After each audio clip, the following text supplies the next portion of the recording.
Julie, and this is another thrift flip video where I take items that I've thrifted or that was given to me or sometimes found on the side of the road, and I upcycle them to something that is more my style, usually for a resale. Occasionally I keep stuff because it's hard not to. So if this is the kind of stuff you love, go ahead and subscribe to my channel. I do lots of DIY, lots of thrift haul videos, and just tons of fun over here. So on today's video, what we're going to be working on is I picked up these, they're placemats, I'm pretty positive, and they were like 25 cents. I don't know, next to nothing. They were not expensive, but I have an idea. I'm thinking like wall decor, like baskets are so in right now. They're not just for your floor anymore. They for your wall, they for everywhere. I am obsessed with baskets, and I know so many people that are too. So I'm thinking this would be some really cute wall art. We're gonna mix up some wood with this texture. This, which is not a basket, but it's like a basket texture, you know what I'm talking about? So I think this is going to be super cute, and I feel like these will sell well. So I actually have 4 of these placemats. I'm probably just going to make 2 for now, and then take orders if somebody wants more, because I can make 4 of them. And then I always get lots of questions on what to do with shutters. So I actually have a shutter. This was given to me for free. I like to think of shutters as just the background, and then you add to it. So it can be hung this way, or it can be hung this way. And for this one, I'm actually going to add a sign to it. I think it would be perfect over like a king size bed or like a picture hanging gallery wall. So that's kind of the vibe we're gonna go for on this one. So I hope y'all enjoy this video, and let's go ahead and get started on these projects. The first thing I want to do to this shutter is just give it a fresh coat of white paint. It had been sitting in my shop for a while. It was a little scratched up. It just needed a fresh coat of paint. I'm using my spray gun and Rust-Oleum chalk paint on this piece. And then once it dries, I'm going to use my orbital sander, and I'm just going to sand the edges. I don't like my pieces overly distressed. I just like to hit the edges and just distress it just a tad bit where it would normally be distressed. I showed this tool in the last video and y'all went crazy for it, so I just wanted to show it again. I called it an attachment, but it's not. It's actually a tool that Ryobi makes. It is $30, and it is great to just clean off your work area, or I'm like cleaning off the dust on the shutter. I do have the attachment that goes onto the air compressor, but unless you're trying to blow the shit to the neighbor's house, it's just not necessary. This is perfect for just those little small jobs that you just kind of want to blow stuff off. Next, I'm going to cut a piece of fencing that I'm going to use for a sign. I'm cutting off the end because I'm going to keep it natural wood. I'm not painting it. So I don't want there to be any discolorations in the wood. And this piece is going to be about 28 inches. So I'm just measuring it, making sure I have my blade in the right place. And then I'm going to cut this piece out. Next, I'm going to just lightly sand the piece. I sand all my wood. I don't always show this part, but anytime I'm making anything with fencing, I sand it first with my orbital sander. I'm going to keep this piece of wood natural, but I don't like the gray tones in it. I like my wood a little bit more brown. So I'm just using my Waverly antiquing wax and water mixture, and I'm just going to put it over this piece. That way the whole piece is the same color. Now, when you're going to be painting words on natural wood using your paint pens, you want to seal it. And this will keep your paint pen from bleeding. I have never had this issue on white paint, but a few people in the Facebook group said they did. So if you have this issue, the way to fix it is just to put a light coat of sealer over it. I like to use it out the spray can, so it's easy and convenient, and this will keep your paint from bleeding. Next, I'm going to trace my wording onto the wood. I've already printed out my wording, and now I'm just taping it down to the wood, and I'm going to use my carbon paper and trace it with a pencil. This is how I do all of my signs. I like this quote because I feel like it would fit in a lot of different rooms. It would look good over the bed in a master bedroom. Or if you wanted to do a gallery wall, like I talked about in the intro, like this would look really good to put over some family pictures. So when the G went down over my piece of wood. So when that happens, I just kind of freehand it so that way my wording fits onto the wood. You know what I mean? Next, I'm going to take my Sharpie paint pen. This is a water-based paint pen, and I'm going to just go over the transfer that I just made. Now, while y'all watch me paint these letters on here, let's talk about paint pens for a minute. Now, I've used a ton, and I have 3 that are my favorite. So the one I'm using now is the Sharpie brand. You can get it on Amazon, and there's water-based and oil-based. So let me tell y'all the difference. The water-based, when it dries, is a really nice, flat, matte finish to it. The oil-based has a more glossy finish to it. So when I'm doing indoor signs, I like to use the water-based. But if I'm doing outdoor signs, I like to use the oil-based. I find it holds up better in the sun and the weather. And then when I'm using, like, I want to do more detailed, smaller type, I like the painter's paint pen. The cheapest way to get it is at Walmart, but you can also order it on Amazon. I have before when I couldn't find it in Walmart. And all of these are linked in my Amazon store in the description below. So you use whatever you are comfortable with, but after trying tons of paint pens, these 3 I have found to be the best. And also, if you want like a super thick one, like my porch signs, when I do really big words, I like the big fat Sharpie ones. So they make different sizes. I don't like the fine point Sharpie ones. I prefer the painter's fine one. But for the thicker words and the medium words, I like the Sharpie one. Next, I'm going to make a frame for the sign. I always make the frames after I write the words on because it's easier for me to steadily draw on the wood without the frame being in the way. So I'm using a piece of wood that I have that's already stained in like this black brownish color, and I'm cutting my frame about 1 inch thick on my table saw. Then I'm going to measure my frame pieces. I'm going to do the ends first. I'm going to measure it using the piece of wood and just mark it off, and then I'm going to go cut 2 pieces for each side. And then I'm going to attach the pieces together using my brad nailer. I like to put it all the way at the edge so I can get the brad nailer nice and straight, so that way the nail goes in there nice and straight and doesn't go up. Or I have nailed it to the actual table maybe a time or 2 more than I care to admit. But if you make sure that your nail gun is nice and straight, then this will not happen to you. Then I'm going to measure the top and bottom piece, cut it, and nail it in the same way that I did the side pieces.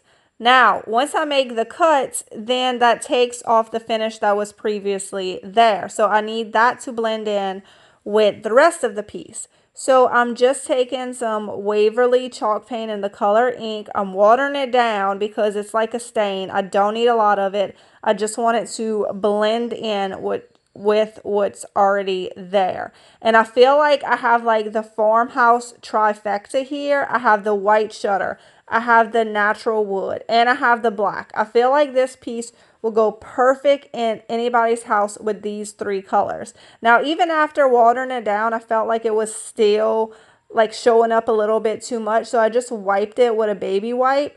That way it just kind of camouflages that area and doesn't stick out. The last thing I want to do is to have to repaint this entire frame. So once I wiped it off a little bit more, it was absolutely perfect and blended in perfectly with the rest of the frame. Now we're going to attach the sign to the frame. I'm going to use my brad nailer, And it would be really hard to turn this over and make sure it's centered. So what I'm doing is I'm making sure it's centered this way first, and I'm putting the nails where the words are. That way I can easily go touch it up with my paint pen. And then I'm going to turn it over, and I'm going to put a few nails just where I can see through the shutter. So I can see where the frame is, and I'm just going to put a few nails in, and that will hold it in place. The last thing I have to do is put the hanging hardware.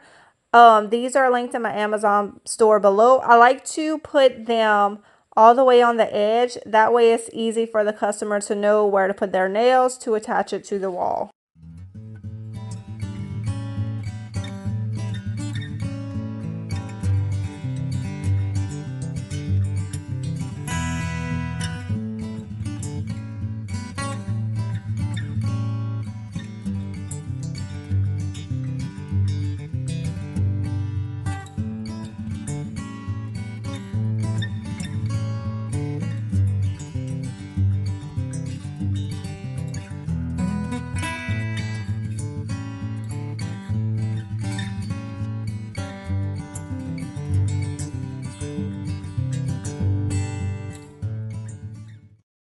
This is the first time I've ever made this, so I'm just visually kind of putting my pieces together and figuring out what size I want it to be. I definitely want to be some pieces on the end. I want to use fencing. 2 boards isn't enough. 3 boards is too much, so I'm going to have to cut a board down. I decided to do 20 inches for the board in the back, and then I'm going to have to cut down one of my boards to 3 inches. I'm over at my miter saw, and I'm cutting my boards down to 20 inches. I use my tape measure for the first cut, and then I like to use the actual board for the other cuts. That way I know that everything is the same size. And then I'm going to my table saw, and I need to cut a board down to 3 inches. Now, what I didn't realize till after, when I actually started putting the piece together, is I use a different type of wood here. So the first piece of wood I used was cedar, and this is pine. So the thickness wasn't the same. Cedar's usually thinner, pine is usually thicker, and I want these boards to all go together and be flat. So just make sure, if you are doing that as well, that you're using the same type of wood. No biggie, I went and cut some more cedar. Now I'm actually using the cutoff from that 3-inch piece to use as a bracket to hold all of my 3 pieces of fencing together. I want it to be centered at the top. So I have the placemat on the wood so I can kind of visually see it. Like I said, whenever I am first designing a piece, I'm putting it together a lot throughout the process just to make sure that it's coming together the way that I want it to. So I'm adding wood glue, and then I'm going to nail it in place using my brad nailer. Now the piece you're going to use on the bottom, you don't need it to be as long. The one on the top, I want it to go all the way across. The one on the bottom, I do not want to go all the way across. You just need it long enough to put your 3 pieces together. Then using a placemat, I'm going to measure my side pieces. So you could just like attach the placemat to the board right now, but I really want some side pieces to raise it up so it looks more like a basket instead of like something just on a piece of wood. Now, to attach my side pieces, I'm using a different length of nail. So just depending on what you're doing, you're going to want to change up the nails that you are using. And if you look at the side of your nail gun, it'll tell you everything you need to know. It'll tell you what gauge your nail gun is and what length nails that you can put in this particular nail gun. So I'm attaching wood all the way around the bottom, everywhere where the placemat will be except for the top. Now I'm taking my orbital sander, and I just want to lightly round out the edges just using a sander. I don't need to take the jigsaw out. And I like to do this on a lot of my pieces. I just think just taking this simple step to round out the corners just makes the piece look so much nicer. Before I attach the placemat, I want to paint this piece. So I'm using ready to use antique white in a flat finish. You can get this straight off the shelf from Walmart. It's about $13 a can. It has a nice flat finish, so it gives you kind of that chalky look. And since you're painting it on wood, it's still really easy to distress. This is what I use on the majority of my signs. I don't need to paint the whole piece. Like where the placemat is going to be covering, there's no need to paint right there. So basically on this piece, I just need to paint the top and then the sides, and then it'll be ready to go. Okay, just one more step, then we can finally put the placemat on. I just want to go ahead and distress this piece. Same as I did the other pieces. I'm just using my orbital sander, and I'm just going to hit the edges all the way around. All right, finally time to put the placemat on. So I want we'll call it the grain of the placemat to go up and down. So I'm just setting it in place, and you're pretty much going to do it like as if you were upholstering a cushion or something. I'm going to use my staple gun here, and I'm going to staple the sides into place. Now, I was kind of worried that the staples would show up, but they really didn't. They really blended in perfectly with the placemat, and you can't even see them. So I'm going to go along the whole side. I'm struggling a little bit here because the stapler has a safety that has to be pushed down in order to use it, and there's not enough room. Finally, I figure it out and turn the whole dang thing around, and so that way it's on the wood and it works better. So anyway, that's my struggle right here. So once I put this whole piece together and went style it, I realized that it would look really amazing if the wood was even taller, like if it came up way above the placemat. So I ended up going back to the drawing board, and I actually finished all 4 placemats today, but I did 2 tall ones that were 33 inches, and then I did 2 smaller ones that were the 20 inches that you see here. And I am in love with both. I am so excited with how this one turned out, and I feel like there's so many variations that you can do on this. So y'all be on the lookout for these textured placemats because you can make some amazing wall art out of them. I want to keep this look as clean as possible, so I'm using the same hanging hardware that I used on the shutter. Now, if the customer wanted to add a string to these 2 pieces of hardware and hang it on one nail, that would be really easy for them to do. But just for the look that I'm going for, I'm going to put this hanging hardware on here.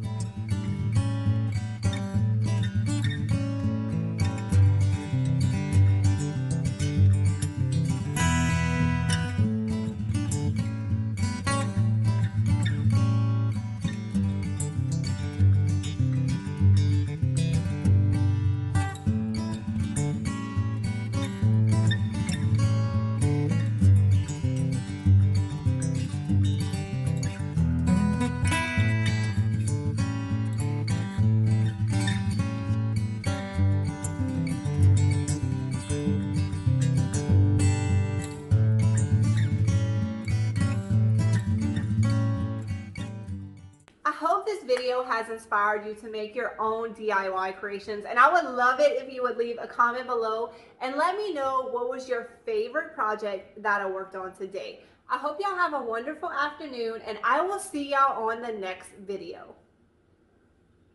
Thanks for watching, and give this video a big